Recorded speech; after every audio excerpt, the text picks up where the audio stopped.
Hello friends, Namaste and welcome to Ramesh Knowledge Index. Today we will be looking into another interesting topic from class 9th geography, that is population. And this is abruptly a very important chapter because for past 10 years you will find one question every year from this chapter. So let us understand this chapter in detail. I have made it quite easy and simpler through slides. So try to be with me for another half an hour. So we will first look into why population is very important. Why studying population is very important. How do we study population? We study them through census. Census are conducted by the government of India after every 10 years. So last census were conducted in 2011 and next census would be conducted in 2021, which is very close. But our question primarily is this: why do we want to study population? Now, there are three major reasons that are given in your textbook. First being population size and distribution. It's important to understand the demographics of a nation. It's important to understand how big our country is, how is the population in our country distributed, so that the government machinery can run well. They will understand where to provide subsidy, at what rate, how much, because there are certain areas where the people are belonging to the affluent class, some other areas where people are below the poverty line. So they will understand where to distribute things and where they can be very lenient about distribution. So these things will be understood only if we understand the size of population and the distribution of it in the Indian landmass. Then we look into the population growth and process of population change. It's very important to understand how much the population of a country has increased by looking into the growth in its population, the pace of increase over past decades. All that we will look through this population growth and process of population change. How do they change? Why do they change? All that will be answered here. Now these 2 points primarily deal with quantitative growth of the population. This deals with qualitative growth of the population. How is the quality of population increasing or decreasing? It studies the characteristics or the qualities of population. We will limit our understanding of the quality of population through age composition, sex composition, literacy rate, occupational structure, and health conditions. There's much more to this, but we will limit our understanding to this. Okay. Now we will excavate each of these points deeply. But before that, let us look into a brief history of census, or you can say the current status of census. As I told you, census is a good way of understanding the demographics of a nation, a good way to study the population of a nation. So census are conducted once in every 10 years. And this itself has been an NTSE question in many stage 1 level competitions. So first census in India was conducted in 1872. It's important. But what happened is it could not include the entire country or entire British India, because at that time we were a subject to the British. Okay. So the first complete census took place in 1881, wherein the entire British India was taken into consideration. Okay. The most recent census took place in 2011. I mean to say the previous census, where in 2011, and the data that I will be presenting you in the upcoming slides are from the census of 2011. The next census are very close. They are gonna occur on 2021. So let's wait and watch how we change over time. Now first we will answer this question of population size and distribution. What is the size of our population and how is it distributed? So if you see, the net population of India is 1.21 billion. It's according to the 2011 census, and I'm strictly adhering to that particular data only, no other data. It is expected that it would become 1.5 billion, but we will adhere to the data of 2011 only. So 1.21 billion is the population of India. This is said to be 17.5% of the population of the entire world. Now, it's interesting that 17.5% of the entire world or humanity is living on 2.4% of landmass. So intensively the land is pressurized. The net area of the net area of landmass of India is 3.28 million square kilometer. Now, the population density of India is 328 person per square kilometer. Population density, I think most of you would be knowing, number of people living in 1 square kilometer area. So you just need to divide 1.21 billion by 3.28 million. You will get 328 person per square kilometer. So if you have 1 square kilometer anywhere in India, on an average there would be 328 people. But is it that every square kilometer has only 328 people, or there is some more or less? Of course not. There is a huge imbalance in distribution of population. Only 5 states in India hold about 50% of the population, and the rest 50% goes to the other 23 states, for that matter. So India is the second most populated country after China. Probably it will change in 2021 census. Third most densely populated country in the world after Japan and Bangladesh. Japan is the most densely populated country and Bangladesh is the second most densely populated country. Now let us look into the distribution. So I will give you a comparison of the maximum population and the least population. Let's see here. UP has 199 million people out of, let's say, 1.21 billion people. UP has 199 million people. That is 16% of the entire population of India. Whereas if you look into Sikkim, it has only 0.6 million people. So it has the maximum population state-wise, and this has minimum population state-wise in India. When you look into union territories, the most populated union territory is Delhi, which is 16.7 million. And I think these datas are quite obvious. If you just know that Delhi is a metropolitan city, so there it is expected to be a most polluted city, most polluted as well as populated city.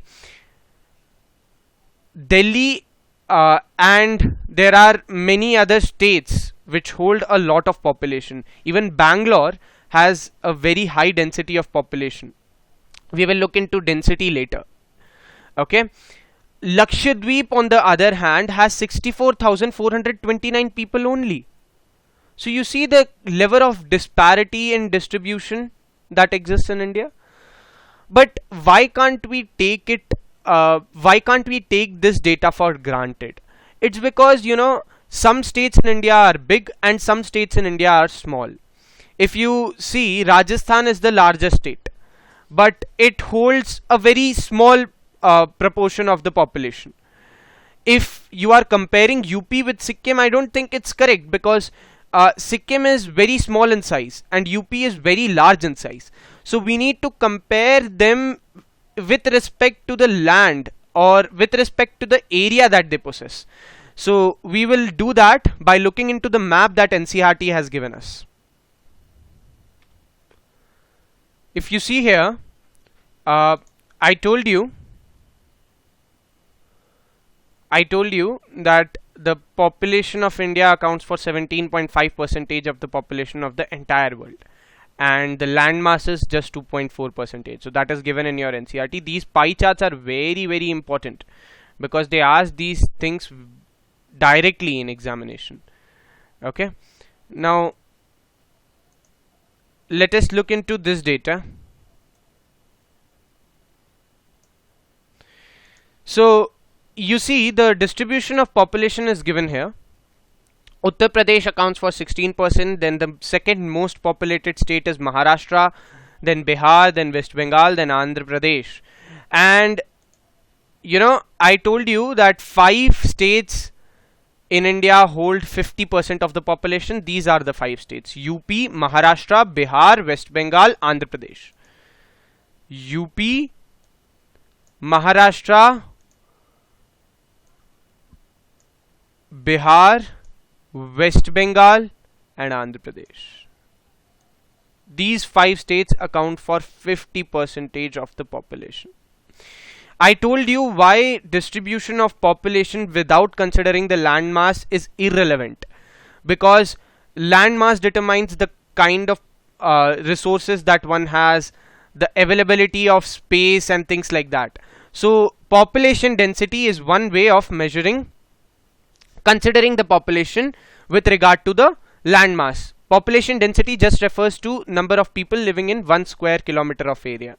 Okay, if you see the red colored states, Bihar and West Bengal, have population density greater than 1001, and you can correlate the other states with the signs or the clues that are given here.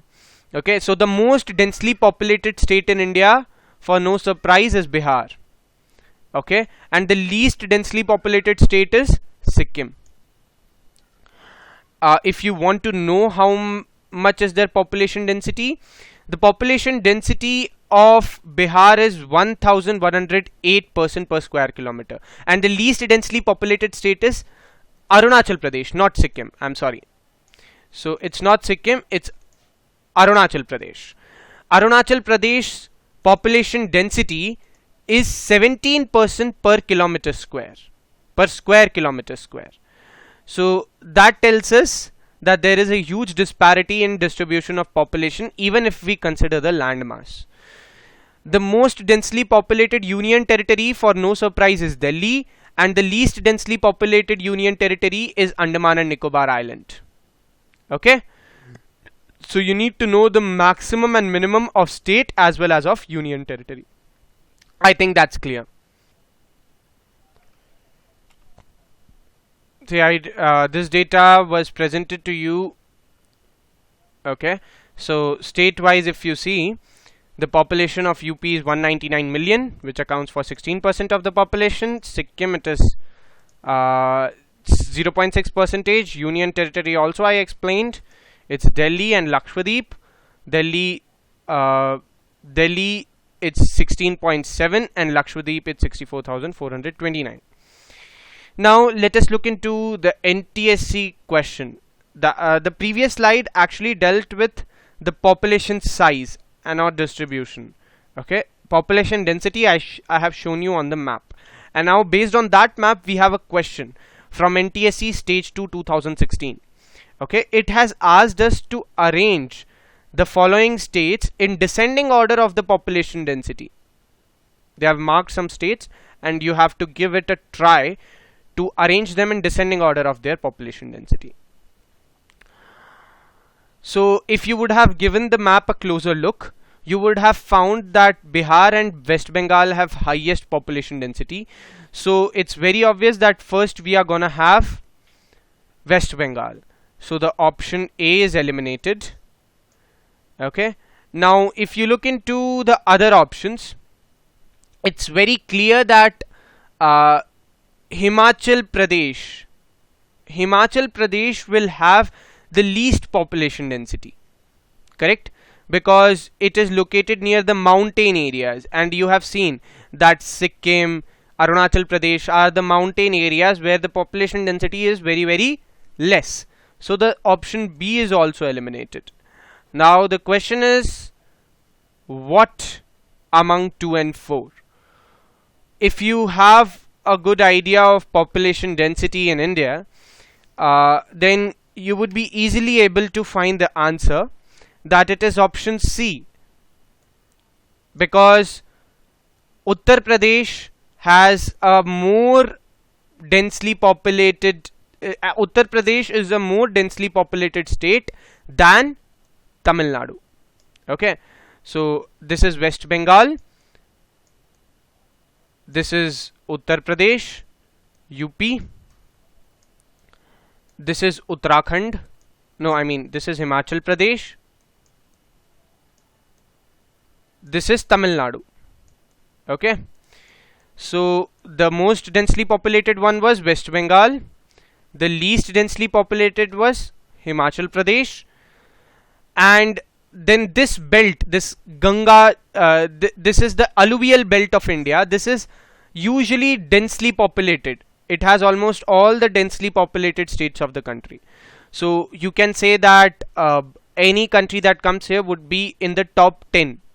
Okay, so from that we got that UP is more densely populated than Tamil Nadu. So option C is correct. Now we will look into the second aspect.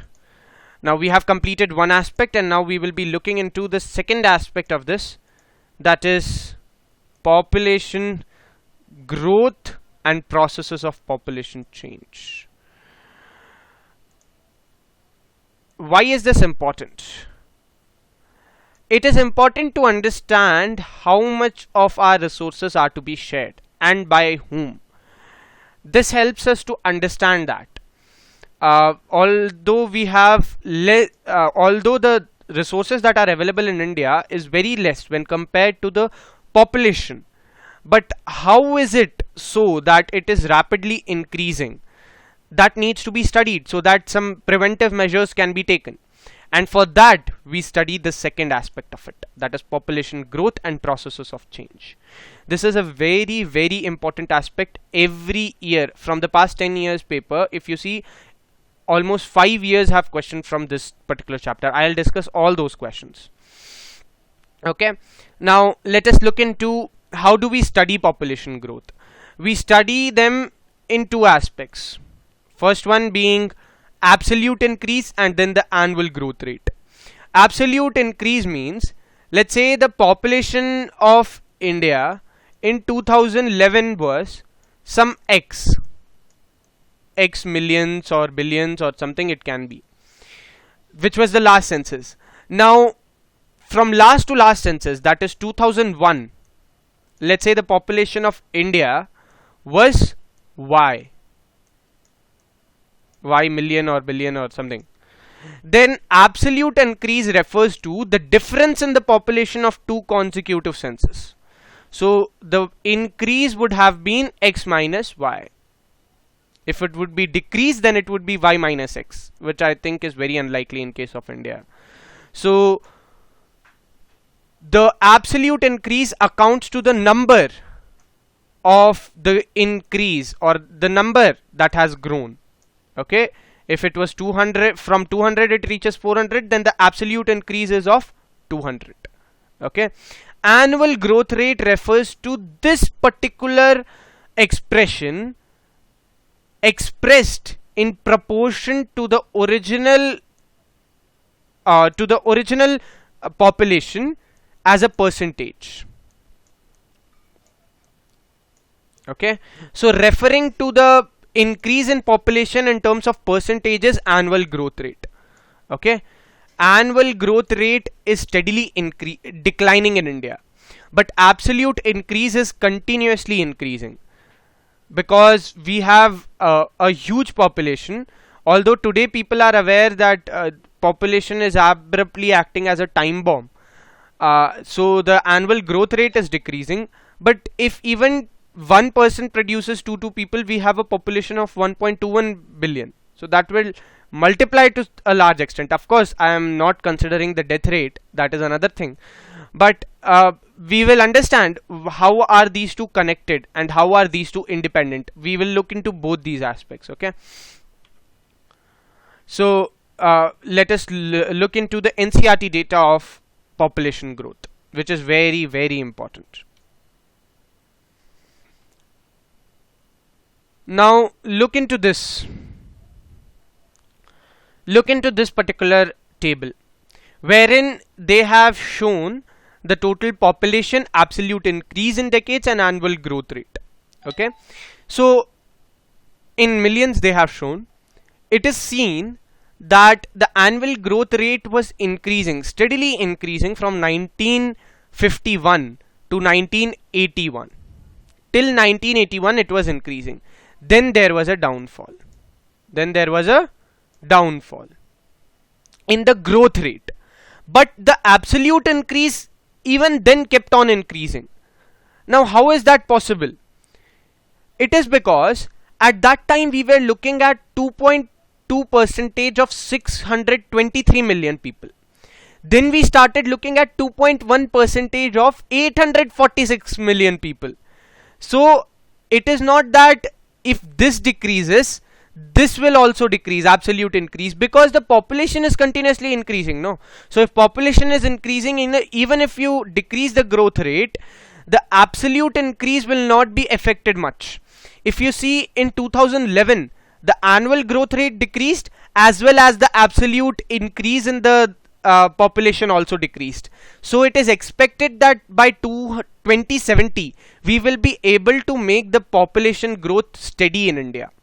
Okay, so if we are able to manage these both, absolute increase and annual growth, then the increase in population would be steady. We would be able to manage our resources more judiciously. Okay, now India's population, if you see, the growth rate of population has been represented as a graph, and this was asked directly as an NTSC question. We will look into that as well. If you look into 2011 data, the decadal growth rate of Meghalaya, this is according to 2011 census, was maximum, which was 27.9 percentage, and Nagaland, it was minimum, it was minus 0.6 percentage. If you take it union territory wise, Dadra and Nagar Haveli had maximum decadal growth rate and Lakshadweep minimum. Now let us see this. From 1951 to 81, there has been steady increase in population growth rate, but after 1981, the growth rate has started declining. This doesn't mean that the population started declining. It is growing. Even if it is not growing by 23%, it is growing by 17%. So population is going to increase, but the rate of increase has decreased. Okay, so that is what is the main funda about. Like, it's almost like we have reduced our velocity. We have reduced our velocity, but the displacement will occur. Although velocity is decreased, but displacement is ought to occur. And because we have reduced our acceleration in case of this, so it is expected that at some point we will reach a stable displacement, wherein we will be very we will stop at that point, wherein no further increase would be seen, no further increase in the growth rate would be seen. So that is our aim through family planning and national policy program. So all those things we will be discussing later. Now if you look into this, this shows the graph of India and its population.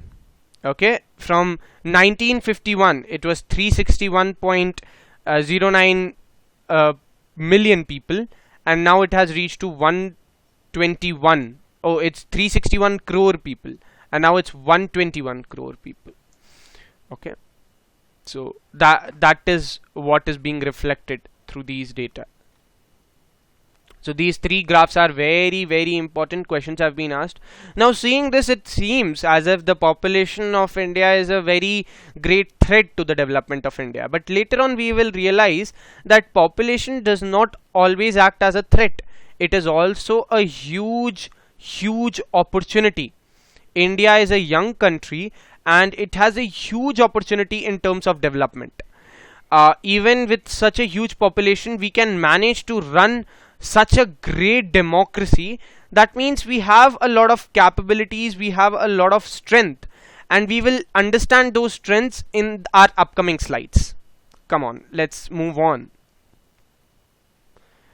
Now I want you to give this problem a try. It has been asked in NTSC Stage 2 2013. Which figure shows trend of population growth rate between 1951 to 2001? Now I told you that this has been directly asked in NTSC.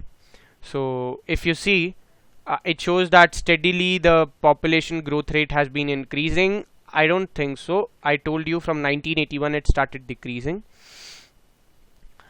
It has been continuously decreasing. No, from 1951 to 1981 it was increasing. So this again is wrong. Now this says that it was initially high, then it became low. Now again it is high, which means at 1951 it was high, then it became low. No, no, no. Till 1981 it was increasing and then it started decreasing. So even this is wrong. So here I think only one option is left, so that is correct. Let us check that out. From 1951 to 1981 it has been steadily increasing and then it started declining. Yeah, that's correct. Now let us look into the next question with respect to the same. Since 1981, growth rate of population in India has started declining. Correct. What is the reason given? This is an assertion reasoning question. Birth rate is declining. Yes. If you see, the healthcare facility in India has increased. So the death rate has reduced.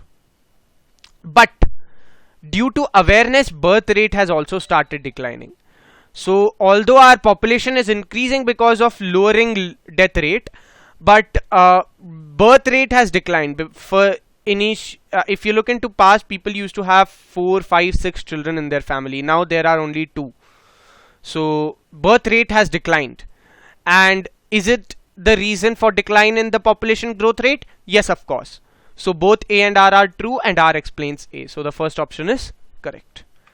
Now let us look into the next question.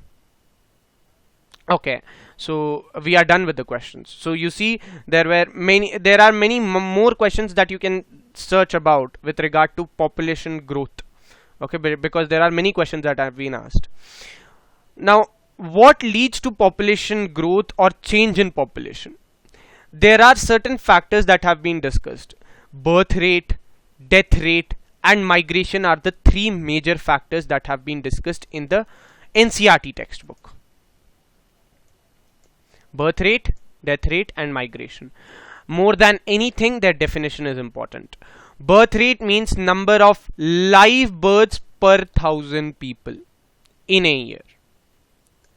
Okay, so if you have 1,000 people in your area and 100 people are born, then the birth rate of your area is 100:1,000. Death rate is the number of death per 1,000 people. Per 1,000 people in an year. So birth rate is this, death rate is this. We will look into the data of birth and death rate in India. Migration. So there are 2 types of migration: immigration and emigration. Immigration means in. Im and in are very close. They are one M and N apart. So it's into a country. Okay, in. Emigration is out. Emigration is out. So if people come into, if there is an influx of population, then it is called immigration. Like from Bangladesh into India, we find immigration. Bangladeshis are immigrating into India. There are some people who immigrate from India to USA. So okay, so from Bangladesh to India there is immigration. From India to US there is emigration. We are looking with respect to India. We are Indians, no? So we will look with respect to India. If somebody is entering our country, that's immigration. If somebody is leaving our country, that's emigration. Okay, illegal immigration is a very huge problem which our government is trying to sort out through bills like CAA, NRC, and NPR. So illegal immigration from Bangladesh is a huge threat to the sovereignty of our country. You can read a lot about this through the SK Sinha's report, and there is a huge literature which will explain you how illegal immigration poses a lot of threat to India. So CAA is in backdrop of this illegal immigration. So you can read a lot about illegal immigration into India.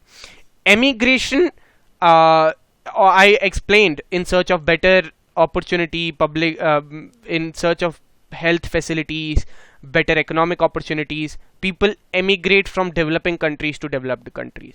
From underdeveloped to developing countries, they migrate for the same reason. Okay, now let us look into some questions.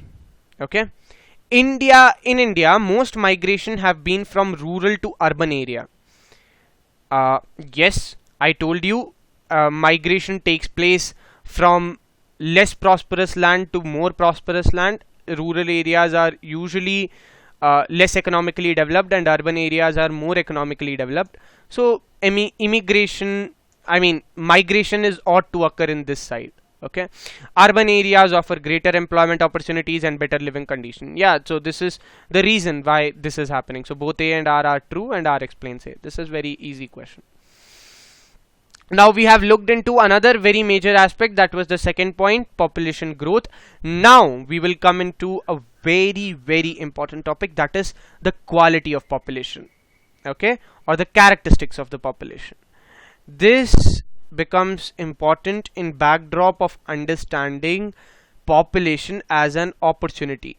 Till now, everyone has been speaking about population as a threat, but I think, and I think most of us must agree, that if the characteristic or the quality of population increases, then it gives rise to a lot of opportunity.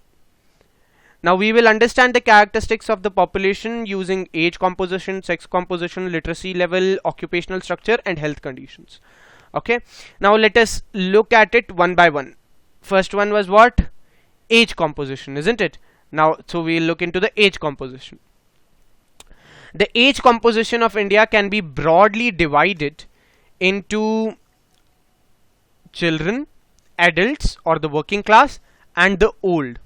Okay, children are from 0 to 14 years of age, adults from 15 to 59 years of age, and old are 60 and above years of age. Okay, there is one more section, that is adolescents. Okay, that is adolescents. If you look into adolescents,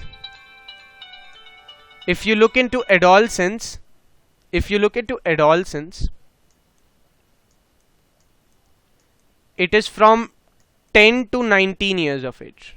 Okay, this classification of adolescent is done for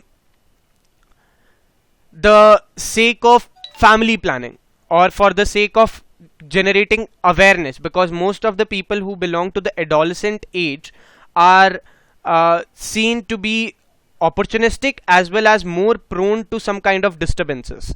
So they want that all their programs should consider these adolescent age, 10 to 19 years.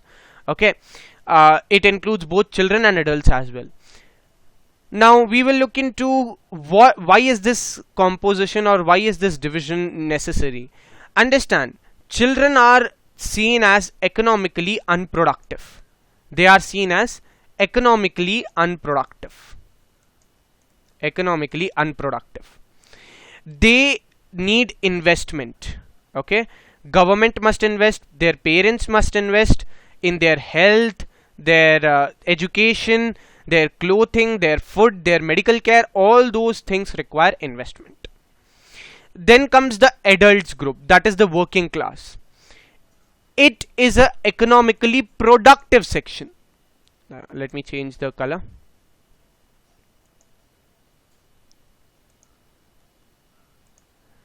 It is a economically productive group. They are biologically reproductive, and the government now in this stage they can marry and have children. Okay, so they have to take care of their children as well. So they need to take care of both the other groups, that is the children as well as of the old aged ones. Okay, they are also known as the working class group. Okay, because they have to work for the family to run. That is why it is said that they take care of both the children and the old aged ones. Now if you look into if you look into the old aged groups, that comprises 6.9 percentage of the entire population of India, they are seen as economically unproductive. There are certain people who work, but the fact is that they work voluntarily. Okay, at this stage most of them have to retire.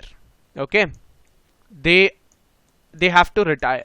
They actually retire. Even government prescribes retirement at such at such stages, and they either willingly work, or we have to spend on their health. They require investment in terms of their health. This gives the government a good idea of where they have to spend how much and to what extent. That is why you see Annapurna Yojana, Antodaya Yojana, all those things have been taken considering the age composition. Okay, now India is said to be a developing country as well as a young country. If you see, this year the average age of an Indian is 29. Okay, 29 years, which means we are a young generation. Most of the people belong to the group of adults. Okay, the young youth. Okay, that is why most today the extensively targeted audience among all is the youth. Okay, we have a lot of spirit, we have a lot of energy. USA and other developed and developing countries are growing older and older and older, but our country has the young spirit within it, and that is why population in our country can be seen as an opportunity. We have a huge workforce, we have a huge economically productive section, we have a huge family planning section.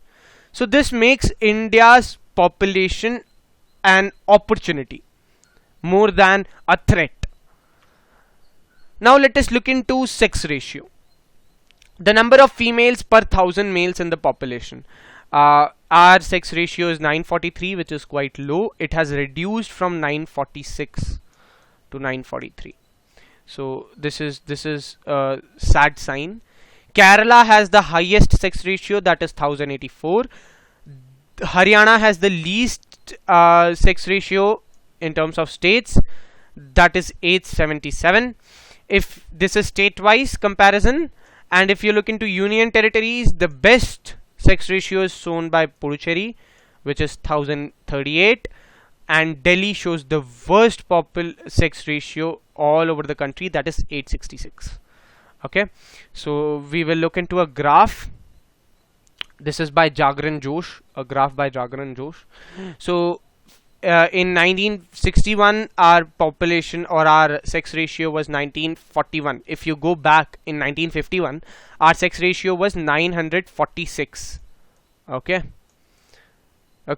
then it became 941, 930, 934, 927, 933, 943. So it is more or less decreasing, and after some point it has become stagnant. Okay, what will be the sex ratio later, I don't know, but it is more or less decreasing. Now there has been a question about sex ratio from 2013 NTSE stage 2. Sex ratio in India is low, correct? Indian society has been unfavorable to females. This is correct, because in the current scenario this is true. So it says that yes, both are true, and R explains A. Because the society has been unfavorable to women, the sex ratio is less. I think you know how to attend assertion and reasoning questions. You just need to ask yourself whether the reason explains by adding words like because. Sex ratio in India is low because Indian society has been unfavorable to females. Yes, this makes complete sense. Okay, so you add the word because after assertion and then continue reading. If you are able to make sense out of it, okay, or else it does not explain it. Now let us go further into the discussion. Now we will discuss another important factor to determine the quality of the population, that is literacy rate. The literacy rate of India is 73%. But what is literacy rate? Literacy rate simply refers to people in 7 and above years of age group who can read and write as a proportion to the total population in the same age group. It is represented in terms of percentages when census are taken. Okay, so people belonging to 7 and above years of age group are thought capable of reading and writing, and thus literacy rate has this particular year as the bottom line. This has been asked many times in NTSE stage 1 as well. So the male literacy rate in India is 80.9 and the female literacy rate is 64.6. If we have seen almost the population in India of males and females is quite equal. So it's 51 is to 49 percentage. Okay, so 73 is near to the average of the literacy rate of males and females. You can add one or two. You can add. It will not be subtracted. It would be added. 1 or 2% would be added because males have a higher population. Okay. In terms of literacy rate, the best state in India is Kerala, 94%, and the worst state is Bihar, 61.8%. If you see Uttara or Union Territories, Lakshadweep has the best literacy rate, that is 91.8%, and the least literacy rate is in Dadra Nagar Haveli, 76.2%. Okay, now let us look into the other aspect. Okay, now before that we will have a question. Now this involves mathematics, so I love this question. This was asked in NTSE 2016. You have to calculate the female literacy rate from the given data. Okay, and that would be in terms of percentage. Seeing the option, that becomes very much clear. Okay, so try doing that. Okay, how do you do it? Now if you are thinking, yeah, literate population divided by the total population into 100. Now the question arises, total population means total literate population, total population, or total female population. Now they have asked you female literacy rate. Okay, so if you were to compare the literacy among female, the bottom line must also be female. Correct, isn't it? You cannot compare female with male when you are talking of female literacy. Correct. So in that, taking that into consideration, I think even in your I think percentage class, it has been told two different things cannot be compared. Okay, so in that way, I think this would make sense. We have to divide 340 by 580 and then we have to multiply it to 100 to get the percentage. So try doing that. If you do that, 58 to I mean 58, I will subtract, I will cancel from here, 170 1700 and 29. Okay, 29.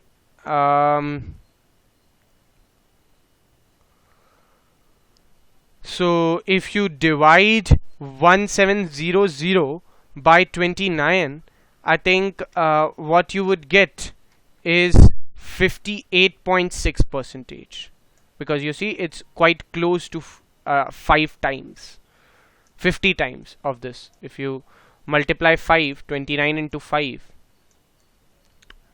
29 into 5, you would get 9 5s of 45, 10, 11, 12, 13, 14. So 1450. So it's more than that. So it's for sure not 28, not 19, not 32.5. So it's gonna be 58.6. Okay. Options were quite easy.